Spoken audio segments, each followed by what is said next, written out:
and this is how you present it at a dinner lecture. It's also how you present it if you are with a patient one-on-one. So hope you guys enjoy this. I'm not going to play our, um, our testimonials there. It'll take a little too much time, but yeah, let's jump in. Kay, do you have any announcements or anything you'd like to make for the group before we jump in? Yeah, just real quick. If you haven't got registered for our upcoming event and you're in the Brooklyn, New York area or on the East Coast, come join us Saturday for our functional medicine boot camp and healthcare entrepreneur training. That'll be at right in downtown Brooklyn area. So give me an email at info@gowellness.com. We'll be doing structural alignment acupuncture on Friday afternoon as well. So anyone that's interested in that, wants to learn more, shoot me an email at info@gowellness. But those are two events coming up this weekend that could be some awesome training and good ways to start implementing some of the stuff that you learn on these webinars. And for clients, if you're on the East Coast, cruise on over.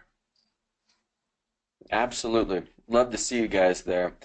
It's going to be the best event yet, so get ready. And then for those of you who are not registered yet for our boot camp, our Report of Findings Mastery Boot Camp, don't be a fool. Get this done because this will 10x your ability to collect cash, guaranteed. You'll have more confidence when you walk out of that seminar when it comes to asking patients for money than you've ever had in your entire life. If not, then I will give you a refund, I promise.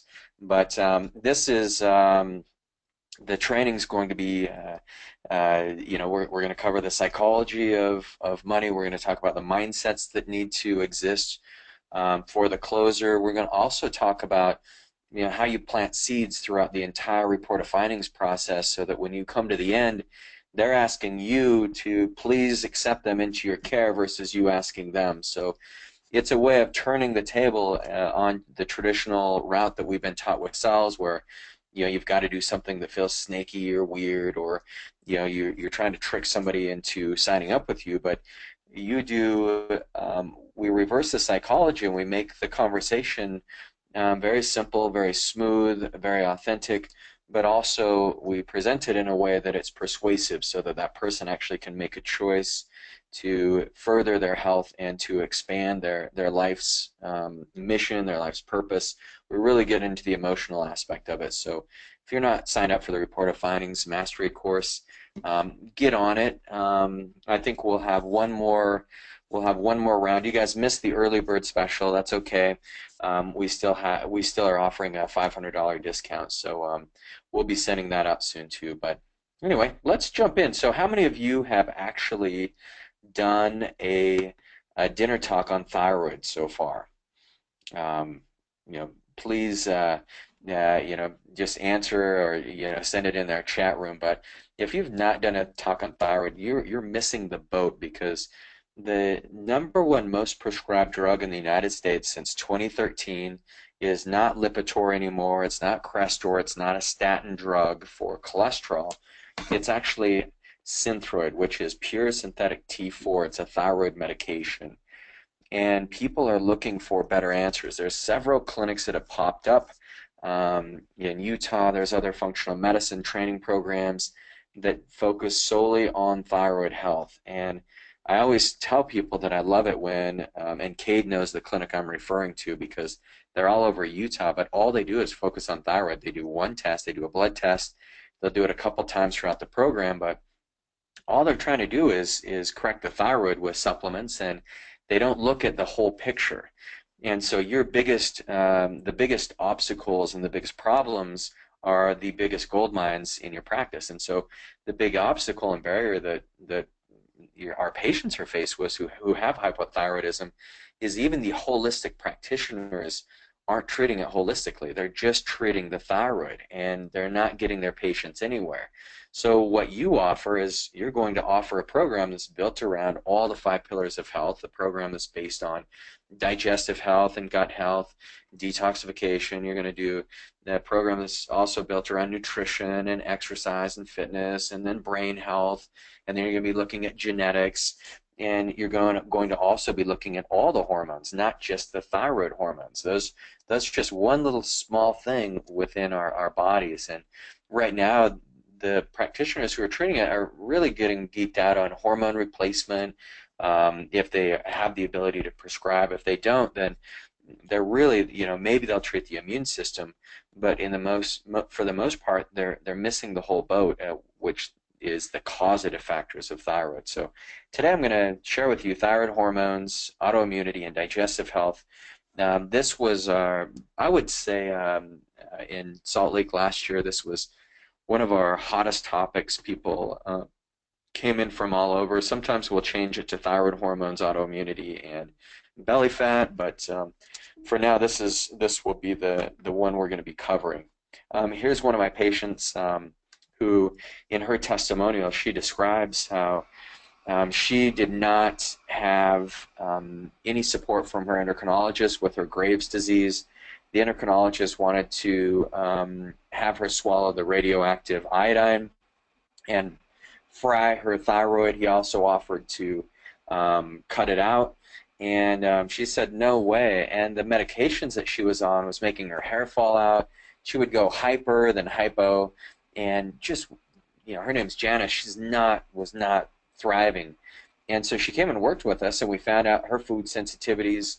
We also looked at all the epigenetic factors, and she owns a hair salon, so the chemical exposure was huge for her, but it's not like she could just walk away from that. So, in less than a year's time, and closer to about 6 to 8 months, what we're able to do is take a patient who her TPO, her thyroid peroxidase antibodies, were elevated to about from about 650, and we brought them down to normal limits. They're less than 25 on a ZRT lab, and then we had our endocrinologist actually run the labs for her, and her endocrinologist, he was shocked, and he said, "I've never seen this before, but your Graves' disease is gone. Your thyroid is functioning perfectly well, and you've got no elevated markers in your thyroglobulin antibodies or your TPO.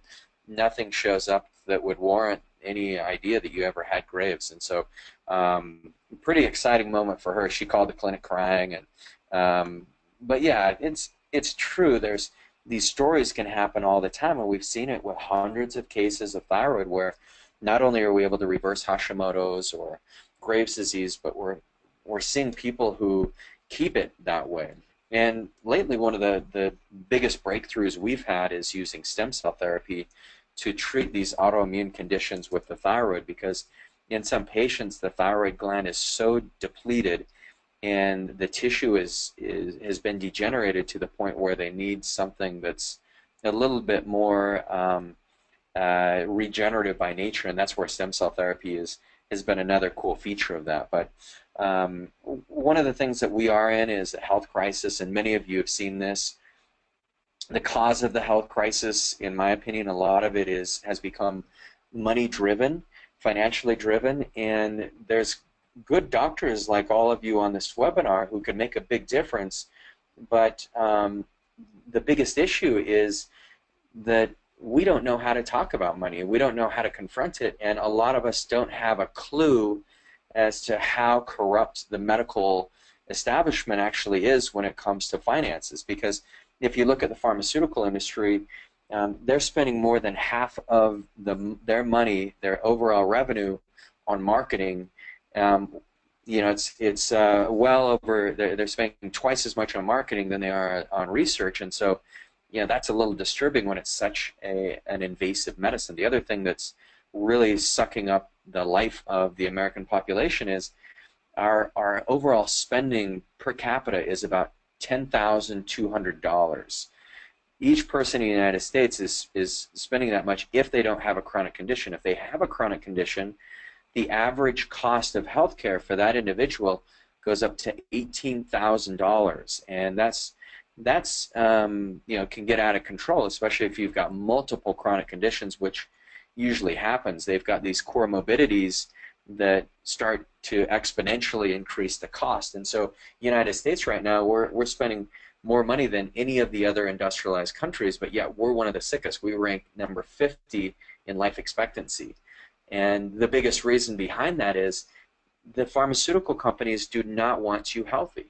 The medical establishment is built around really good doctors, really talented people who are there, who have learned how to function within a model of medicine that is designed to treat acute care, not chronic conditions. And 86% of American spending on healthcare is for chronic conditions, but we're treating it with acute methods. So that's where you and I really need to step up our game, and especially when it comes to thyroid health. If we're not stepping up our game, then who's going to do it? Then the pharmaceutical companies win, and they're winning big so far. If you look at the agricultural industry, the food that we're eating today is not the same food that our grandparents ate. Many of you know, and I've talked about it since September, since this thing started, but Bayer, the pharmaceutical company, is actually buying out Monsanto. So they're spending $60 billion buying up this massive chemical monstrosity called Monsanto. And Monsanto is actually, the unfortunate thing about that is Bayer is going to become very, very powerful. German-based company, same company that funded the Nazi Germany party. So we've got issues there, but you see what Monsanto does. They're the makers of Roundup, and California just finally passed a bill where every Roundup container, any packaging with it, has to state that this has been shown to cause cancer. And so that's the first state to do it. Of course, Monsanto's is dumping millions, probably they'll get into the hundreds of millions of dollars into litigation against the state. But right now, as it stands, that's a proven fact that chemicals like Roundup do cause cancer. I mean, I was exposed to it a great deal when I was a kid. Spraying crops, spraying the riverbanks, the crop dusting planes that would come over and drench me in the stuff. And so, yeah, we thought it was safe, but it's not. And you can thank Monsanto's for their genetically modified seeds and the chemicals that you can spray on them. Now we have greater yields, but they have less nutritional value, and they're destroying the soil. And that's not to mention the chemtrails, those planes that you see in the sky on the clear blue day. They're striping the skies up. There's actually been some pretty interesting correlations with Monsanto's trying to make the soil more acidic, and so that nobody's seeds will grow except theirs. So, big changes need to happen. Glyphosate is one of the main ingredients in Roundup, and glyphosate's been shown to cause kidney failure. Glyphosate has been shown to cause greater levels of skin cancer if you're using sunscreen. So if your kids are actually using sunscreen and they're eating genetically modified foods, their chance of having skin cancer increases about tenfold. You can see it's a big business. Monsanto is a $4.2 million business. That's how much they are spending just to keep the genetically modified labels off. This is a billion-dollar industry, but DuPont, they're spending over $4 million just to keep the food manufacturers from keeping labels off genetically modified foods. And so you have to ask yourself the question, like, why would these organizations spend so much money on legislature and legal fees just to keep the food label off of genetically modified foods if these foods were safe? It seems like if they could prove to the public that they're safe, which they've tried, but the science keeps showing up as being incredibly biased, if they would spend that much money, then maybe it's not safe. I mean, it seems pretty blatant to me. Prescription drugs are the #1 accidental killer in the U.S. Vast majority of deaths caused by prescription medications. One death in every 24 minutes. That's how many people are dying from this. Over 100,000 people every year in America are being killed by properly written prescriptions. In Europe, the number is about 250,000 people from properly written prescriptions every single year. Now, of course, Europe has a much greater population than the United States, but it's still pretty startling. In Utah, you can see the amount of fatalities in our automobile accidents. it's less than what we are killing with prescription overdoses from heroin or painkillers. You guys, hopefully, you guys have read the book Death by Medicine. If you have not, you've got to read this because Death by Medicine, essentially, Gary Knoll, he basically is a whistleblower. Well, he's actually a researcher, but he interviews the whistleblower whose name is Dr. Robert Graham, who worked for the FDA as one of their chief researchers for, I believe, just over a decade. And what he found is that the FDA actually hides numbers, and they don't report everything.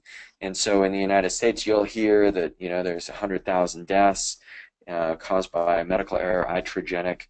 But what Gary Knoll actually discovered is that there's in the U.S., and this is 10 years old, this research, but they're finding that the total number of iatrogenic deaths, that is deaths induced inadvertently by a physician or surgeon or medical treatment or diagnostic procedures in the U.S. annually, is 783,936. And then while you look at cancer, 553,251 died of cancer. So very crazy. Heart disease is killing about 615,000 to date. So pretty crazy. And if you look at how we've treated the body, one of the big things that we look at in our healthcare system is we've gotten really crazy about looking at cholesterol and thinking, as long as we can keep cholesterol levels normal, we'll be able to reduce the risks of heart attacks. And many of you already know this, but that's actually not proven to be true. What we've been very successful at is we've been very successful at reducing the amount of cholesterol because these statin drugs work. But the problem is nobody's looking at the cause. It's same with hypothyroidism. You run labs on a patient, like, oh, your TSH is high, you've got low T4, low T3, you've got hypothyroidism, let's put you on a drug, without actually looking at what the cause is.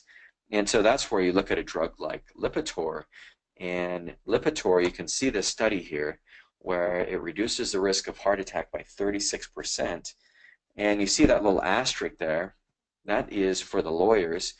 And what that means is in a large clinical study, 3% of patients taking a sugar pill or a placebo had a heart attack compared to 2% of patients taking Lipitor.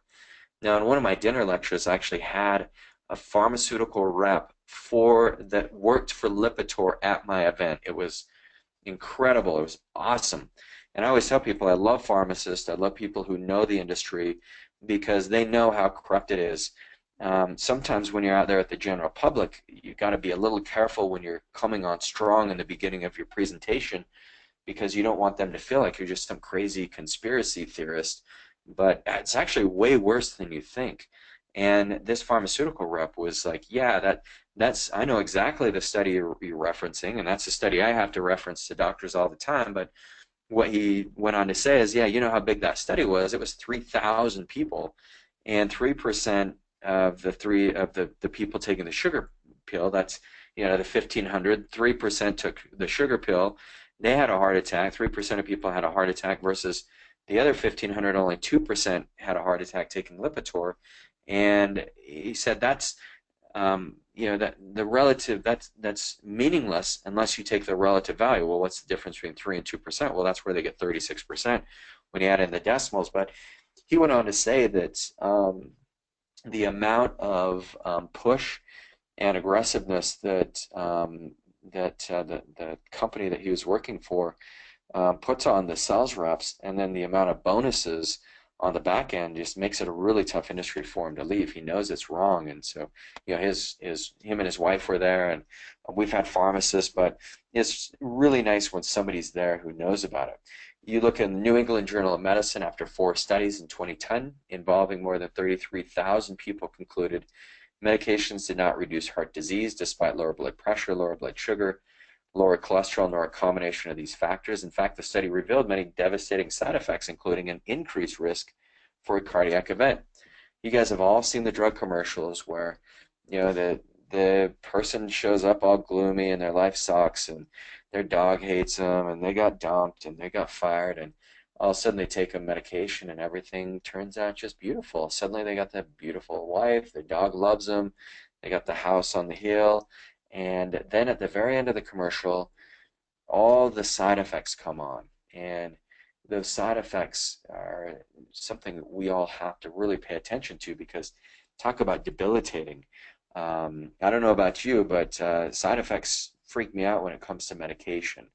And people know about those. So one of the big contributing factors that we're finding in people's health and in the health crisis is the three negative types of stress. These things you cannot get away from, no matter what you're trying to do. But there's three types: the physical stress, the chemical stress, the emotional stress. And these are very interesting because you look at stress as kind of like this benign, kind of nebulous concept, but if you actually start diving into it, stress is very much at play when it comes to any of your neurotransmitters. They get dysregulated. You look at hormones, especially cortisol, that gets dysregulated with stress. You look at physical trauma, and physical trauma can actually start affecting your meridian systems. And what we found with recent research is that in your meridian systems, they've actually correlated these ducts called the Bongan ducts, or Bonghun ducts is the proper way to pronounce it. He's a Korean researcher. And in these Bonghun ducts, that's where your stem cells are.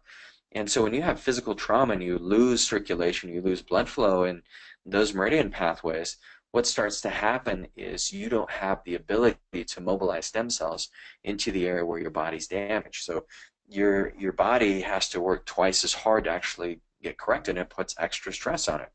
Chemical toxicity, I mean, you look at chemical toxicity, and there's the main chemicals that are going to affect thyroid function are going to be, well, there's a few, but first one's going to be birth control. Any estrogen, any excess estrogen in the body will block the thyroxine producing receptor sites on the thyroid gland. So excess estrogen can be a big problem. That's anyone who's taking birth control.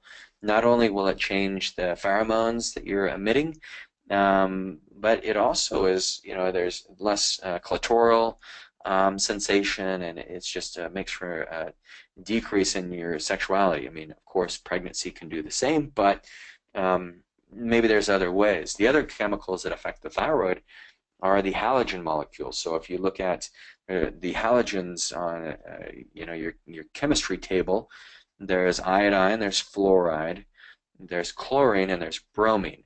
And the iodine is the smallest of all those halogen molecules, and therefore it gets kicked out by the bigger bullies. So fluoride can come in and bind on your thyroid gland because your thyroid gland is loaded with iodine. Because for you to make T4, the 4 just means 4 parts of iodine on the thyroid hormone. And then that one of those parts has to get removed, so it becomes T3, and then T3 can actually, it's small enough to fit onto the receptor site for thyroid hormone. That's how your thyroid cells, or your cells communicate with the thyroid hormone. Every cell in your body needs it, but when you have high levels of fluoride, chlorine, bromine, those things are kicking out the iodine, and then we end up with iodine deficiency.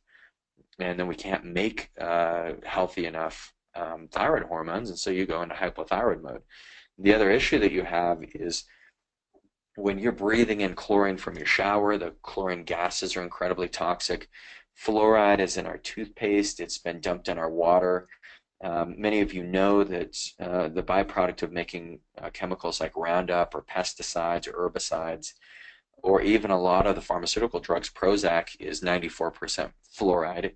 Fluoride is a stabilizer for medications, but unfortunately what happened is these companies, the petrochemical companies, as well as the pharmaceutical companies, had all this fluoride as a byproduct, and so they just asked these farmers, can we dump this fluoride into your fields, and we'll pay you. And of course the farmers are like, sure, we'll do that.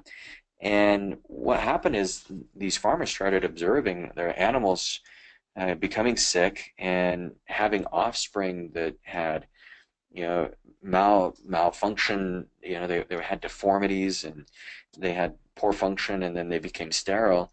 And the farmers brought in the researchers who looked at the soil and surveyed what was going on, and the researchers actually found that it was the fluoride that was being dumped onto the fields, and that was what was causing all of these birth defects in these poor animals.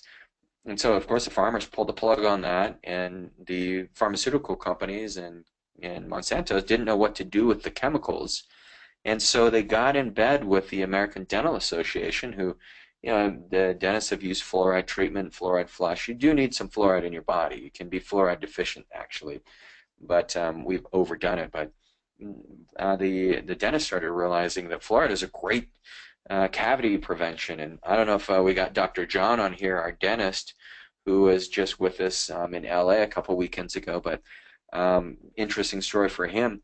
But yeah, dentists used to do fluoride treatments, and they still do. And so the dentist said we need to start putting fluoride in the water. And I'm sure it was the geniuses at Monsanto's and the pharmaceutical companies. They said, you know what? I bet dentists will fall for this. They'll allow us to take our waste product and put it in the municipal water supply, and then we can tell people that we're going to prevent cavities. So like brilliant innovation, but what happened 25 years later, because I remember in the late 90s, that's when they started heavy protests around it. They started having a lot of debate.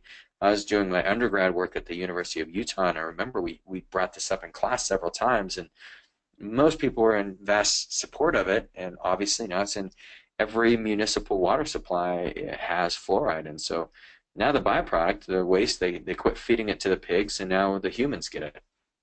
So how about emotional stress? Of course, you guys know plenty about that, but stress is a big deal, and then our habits are a big deal too. So make sure your patients are exercising. So let's talk about the thyroid. And usually at this stage, so what you've done so far is you've gotten your audience emotionally engaged. Because sometimes I find that if you're not actually hitting them with some reality of what the healthcare system looks like, they're just going to sit on the sidelines, and they're not really going to get engaged with what you're saying, because whenever you do a presentation, a speech, you have to have an intention. Like, what is your goal there? Do you just want to go enlighten them with great information, or do you really want to connect with them and get them involved in doing something different when it comes to their health? Because if you don't engage and connect with your audience, then you've lost the game. And then especially if you don't have a call to action, like my whole intention when I go to a presentation is I want this person to sign up for care at my clinic, and I want them to have such an incredible experience. They refer other people to my clinic. They refer other people, and then they also are so well educated that they realize that this is a lifetime process. Healing never ends, and so they want to work with our process forever because it's enjoyable. It enhances their health. It's not something where there's an end date. They realize their future just gets bigger and brighter as they work with us, and there's no stop to that. And so that's my goal whenever I teach one of these. But in order to do that, most people need to see the contrast. It's the yin and the yang. They have to see that, look, the other side of the coin is this thing called Western medicine. And yes, it's giving you a nice, secure comfort blanket. We all think it can save the day, and it does in many cases when it comes to acute care. But we've all been tricked into believing that it's a chemical that's going to create health. And it's not a chemical that's going to create health. It's a lifestyle. And so that's why you have to hit them hard at the beginning. And they'll also respect you because you've actually shared with them a lot of the questions that they actually had. I mean, they don't know why the healthcare system has failed them the way it has. They want to know, but now they actually have answers. And so once I finish that, then I say, okay, well, do you mind if we jump into, because remember, agreements create flow. The only way you can get flow and get commitments is you get lots of agreements. You get lots of small agreements throughout the course of your presentation, and then when you get to the end and you ask for the big commitment, which is, I want you to pay me $87 to come in for a consultation, and then they're like, no problem. That's no problem. So I'm going to give a commitment here. So very first commitment when you start your presentation is you want to have two commitments. First thing you're going to have two promises. First promise I'm going to make to each one of you is I'm going to give you better information than any doctor has that has ever come before me when it comes to thyroid, autoimmunity, and gut health. Is that okay with everybody? And they say yes. And the second promise I'm going to make to you is I'm going to give you an opportunity to come into my office and to get a discounted rate on a consultation. So I'll be sharing that with you at the end. Is that okay with everybody?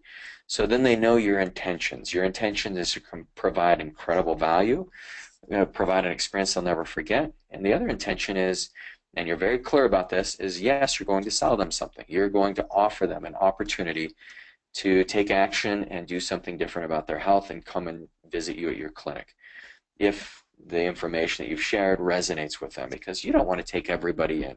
I find that if you have a 60 to 70% close rate, you're doing just fine in these. I've had some events and a lot in certain areas, like our Park City clinic, when we were doing these a lot, we'd have averaged about 110% closing rate. So we'd actually have people in the audience, and at the end I always share with them, I say, look, I know a lot of you have asked me about your cousin, your sister, your spouse, your friend. You have a lot of people out there who you wish that they could have heard this. How many of you can think of somebody right now that you wish they were here tonight listening to this presentation with you? Everybody raises their hand. And so what I say is, tonight I'm extending you a $200 discount off of your consultation fee. And so instead of the cost being $287, it's going to be $87. And I just, I want to extend that same offer to any of your loved ones. As a matter of fact, I'm going to give them an even bigger discount if you sign them up and pay for their consultation today. And it's just going to be $47 for every additional person that you sign up. And just planting that idea in their head and getting people engaged in that level makes them more committed to their health. So just a little trick to increase your numbers, because if I have 10 people show up in that room, I don't want to sign up all 10, because there's going to be a couple of them that I don't want to work with, but I'd love to sign up 12 people, but maybe 4 of them were not in that room. So, or maybe I only sign up 6 that were in that room, you get about 50%, but then they have, 6 others who they bring along with them. That's the ideal scene. So, all right, so then we jump into the training. Here's what your thyroid supports. Thyroid is a very busy little gland. T3 is like the magical hormone. That's what regulates metabolism. That's what brings youthfulness to you, makes you feel really energized. But it also instigates the engine of your body, the engine of your cells, which is typically known as your mitochondria. So without healthy thyroid function, your mitochondria struggle and they suffer. And the mitochondrial, we look at those organelles, and that's what your bacteria is actually communicating with. And if you don't have healthy mitochondria, then you're not going to have a healthy gut. You're not going to have healthy communication, and your cells are going to die at a rapid rate. And the stem cells that come in to repopulate aren't going to have the same type of robustness that they would if they had adequate levels of thyroid hormone. So your thyroid supports your bone metabolism, your immune system, brain and nervous system, gastrointestinal function, liver and gallbladder, growth, sex hormones, fat burning, insulin and glucose, healthy cholesterol, proper stomach acid. And I'm not going to go into all the details just based on time. I want to give you guys an overview, but I will go in and I'll talk about each one of those factors and how it relates. I'll talk about people's tongue. I'll say, okay, how many of you have scallops on the side of your tongue? Okay, out your tongue to your neighbor if you'd like and see if they have scallops. That's one of the main indications of hypothyroidism. Many of you may have cracks in your tongue. You might have a yellow coat. All these are symptoms of, the cracks could be symptoms of food intolerances. The yellow coat could be a yeast overgrowth or issues in your gut. And you want to let them know that, the tongue is a very good predictor when it comes to health. Now, if you've had hair loss and thinning, this is a thyroid symptom. Tired and sluggishness, constipation, depression. And once again, I'm talking about how the thyroid relates to each one of these symptoms. And so hopefully you guys who have attended our functional medicine boot camps, you know of this. If you don't, go back to some of our webinars. But then you want to talk about body types. How many of you put on weight because of your thyroid? Thyroid body type, you're going to put weight on all over. It's not just going to be isolated to one area. You'll tend to put weight on your arms, your chin, your legs, everywhere. Everybody wants to burn fat, by the way, and so it really sparks some interest. A lot of people, if you look at marketing for just straight up, the belly fat, it's good, but you need to have something else in there like thyroid these days because there's so many weight loss programs and people are tired of those for the most part. You guys know how to explain the fat burning, thyroid symptoms, mood swings, hot flashes, nervous and emotional, insomnia, night sweats. Standard medical treatment, what have we been doing for 50 years? Synthroid, which is the #1 most prescribed drug of all times. What is Synthroid? It's 100% pure synthetic T4. And your active hormone is not T4. So what your thyroid does, if you look at thyroid metabolism, your thyroid is producing about 93% of the T4. And that T4 is like putting crude oil into a car. It's not going to, your engine's not going to start, it's not going to run unless it gets converted into T3. Is only making about 7% of what the hormone it makes is T3. So what has to happen in your body in order for you to have healthy thyroid hormone is these thyroid hormones have to get converted in your liver. So a molecule of iodine gets stripped off, so T4 becomes T3 in your liver primarily. About 60% of this process happens right there in your liver. The other 20% is in your peripheral tissues, and then the final 20% becomes inactive reverse T3, but the inactive form gets converted into T3 in your gut. So if you have healthy gut and healthy gut function, you're going to have a healthy thyroid. And the interesting thing is a lot of us do not have healthy guts, and what we end up with is what's called leaky gut, or you can also, this, the medical terminology is intestinal permeability. And intestinal permeability, it can cause inflammation, and then what will happen is all this inflammation will cause the tight gap junctions to loosen, and you'll have undigested food particles floating into your body's system.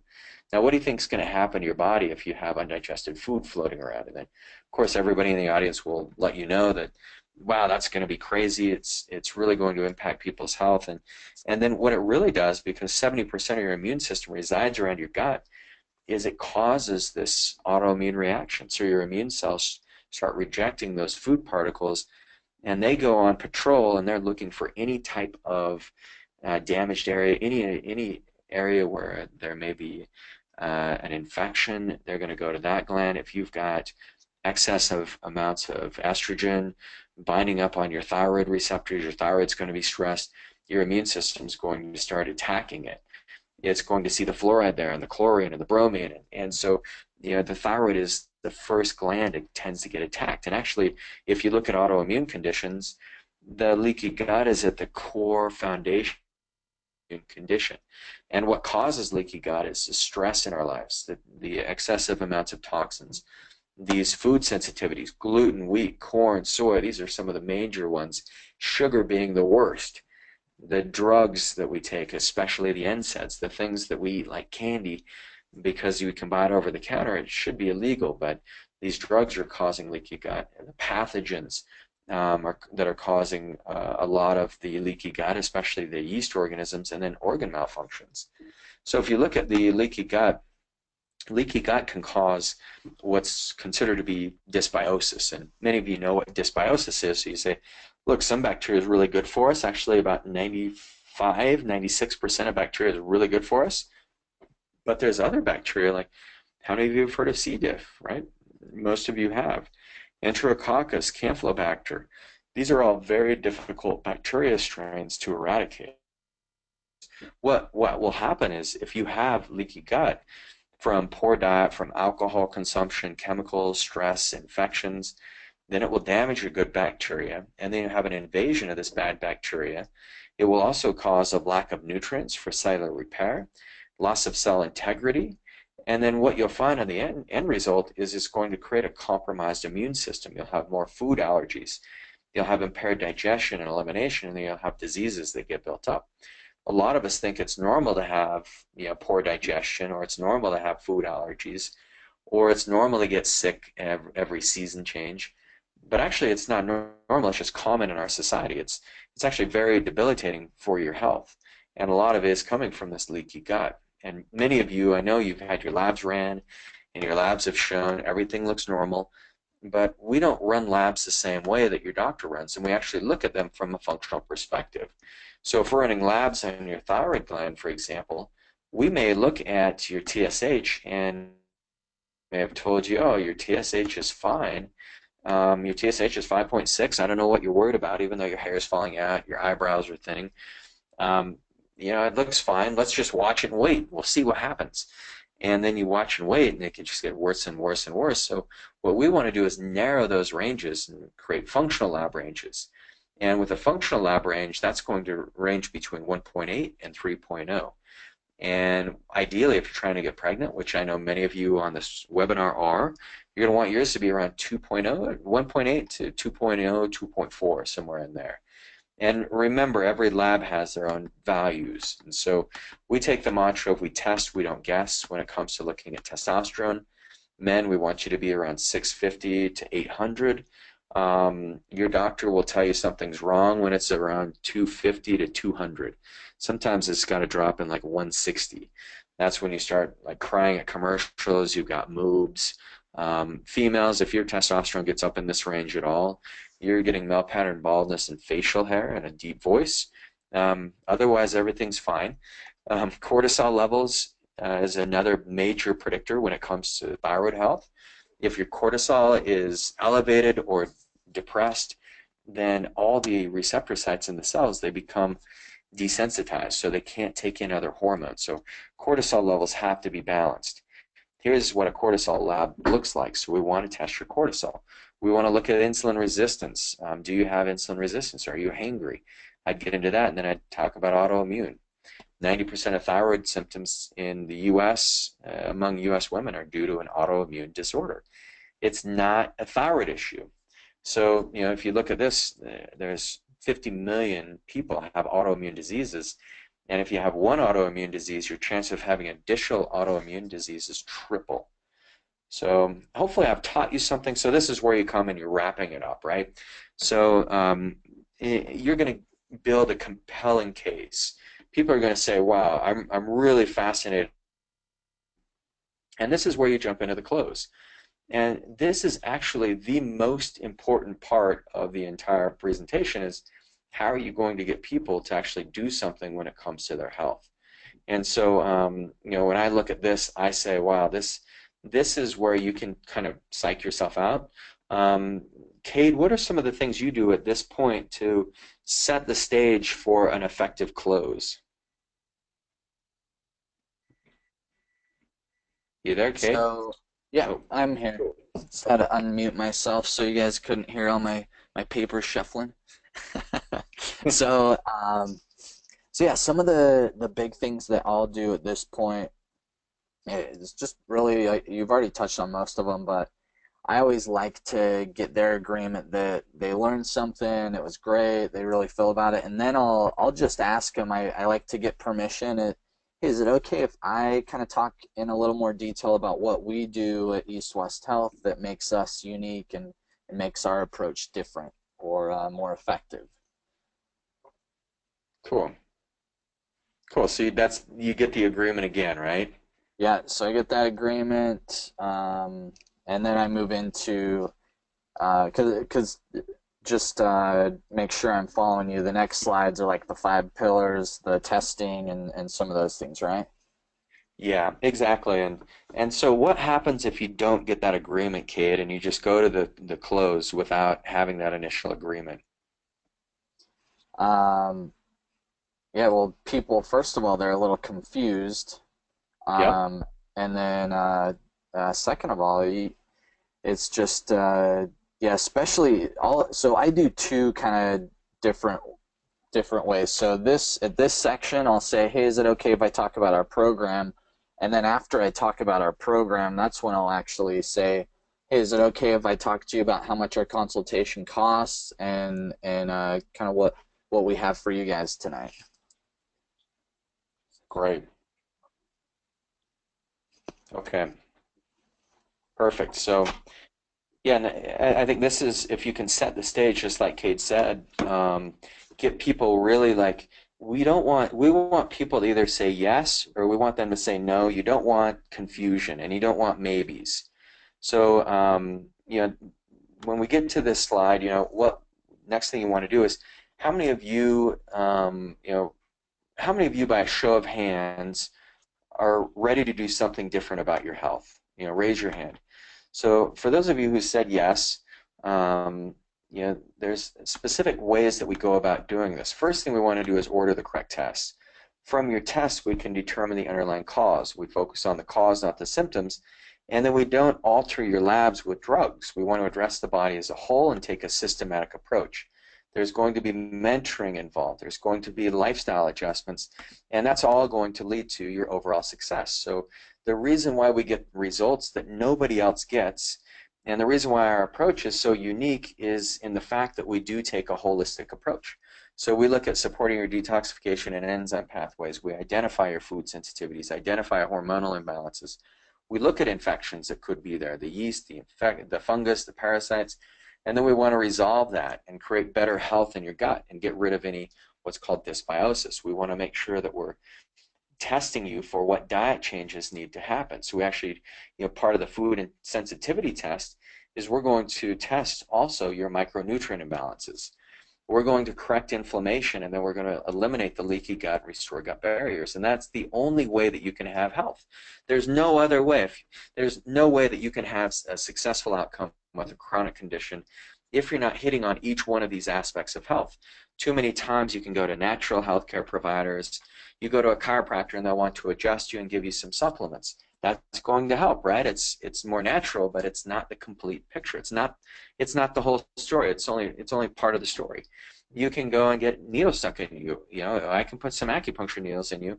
It's going to help. You're going to feel better, but it's not going to be the final answer. You're still going to be dependent on getting an adjustment or getting acupuncture or taking supplements, because until you can figure out what the cause is of your imbalances, and until you can really know what nutrition your body needs, and until you can really start to see what your genetics look like, then we're going to have problems. We're not going to be able to get you the results that you're looking for. So in our approach, we take it comprehensive. We build our program by putting in the 5 pillars of health. So we consider the 5 main pillars of health to be, first of all, you have to have good gut health, and you have to detoxify your body. So 2 tests we use for that. One is a genetic test. The other test that we use is a stool sample. And it's the most favorite test that our patients do. The other thing we want to look at is your nutritional levels. Not everybody gets the same nutritional outcomes. And then we want to look at hormones. We want to see what all your hormones look like, cortisol, all your stress hormones. And then we want to make sure that you're getting the right fitness in, because some of you, if your adrenal glands are tanked out and you're trying to exercise more, you're going to put more weight on. You're going to cause more fatigue. You're going to put more burden and stress on your thyroid. So we want to make sure that your fitness, we look at fitness and exercise as medicine. And then finally, the brain health. And brain health is where we're looking at neurotransmitters. We also look at a genetic pathway called COMT, your catecholamine methyltransferase. That genetic pathway shows us exactly what needs to happen for us to get your body metabolizing these neurotransmitters in a very healthy fashion. So once we put all those pieces together, then we create a system around these pieces so that you have a step-by-step approach. It's an ABC approach. We have patients as young as 4 in our program, as old as 95. So if they can do it, you can do it. Most of the failure in healthcare is due to not having a system. The system is managing a drug or a symptom. The system is not about changing lifestyle and really correcting your health. So that's what we want to do for yourself, for you. So many of you took our mindset quiz at the beginning of this, and so I just have a couple more questions for you. How many of you scored high on that mindset scorecard? And several people will say, yes, I did. Some people say no. But what you want to ask them is, how would life be if you're able to resolve your health issues?